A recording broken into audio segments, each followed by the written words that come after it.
On May 29, 1453, a city that had stood for over 1,000 years fell in a single morning. By nightfall, an empire was gone. By the end of the year, the world map and the future of Europe had changed forever.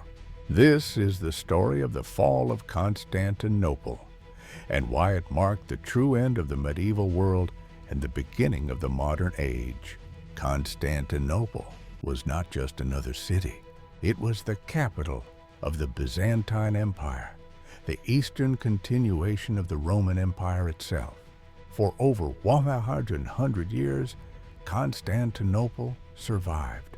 Barbarian invasions, crusader armies, plagues, civil wars, economic collapse. Its secret was geography and engineering. Protected on 3 sides by water and on the 4th by the massive Theodosian walls, Constantinople was considered nearly impregnable. These walls had defeated every attacker for centuries. By the 1400s, however, the empire was a shadow of its former self. The city was rich in history, but poor in soldiers, money, and allies, and a new power was rising to the east.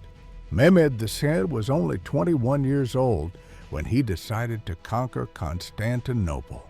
Unlike earlier attackers, Mehmed understood something crucial. The walls could not be climbed, but they could be destroyed. He hired Hungarian engineer Urban to build massive cannons, including one so large it had to be transported by dozens of oxen. These cannons could fire stone balls weighing over 500 kilograms. For the first time in history, gunpowder artillery would be used systematically to breach ancient defensive walls. Meanwhile, inside the city, Emperor Constantine VIII knew help was unlikely. Western Europe was divided, suspicious, and slow to act. Constantinople was alone. In April 1453, the siege began. Ottoman cannons thundered day and night, slowly cracking walls that had once seemed eternal. Byzantine defenders repaired them under cover of darkness. But the Ottomans adapted. Mehmed ordered ships dragged overland, bypassing the chain that blocked the harbor. When Byzantine defenders woke up, they saw enemy ships behind their defenses. Morale collapsed. On May 29th, after weeks of bombardment, the final assault began before dawn. After hours of brutal fighting, Ottoman troops broke through a weakened section of the wall. Emperor Constantine V reportedly removed his imperial insignia and charged into battle, where he was killed. The last Roman emperor died with his city. The fall of Constantinople did more than destroy an empire. It ended the Roman world permanently. It also triggered a chain reaction that reshaped global history. Greek scholars fled west, bringing ancient texts that helped fuel the Renaissance.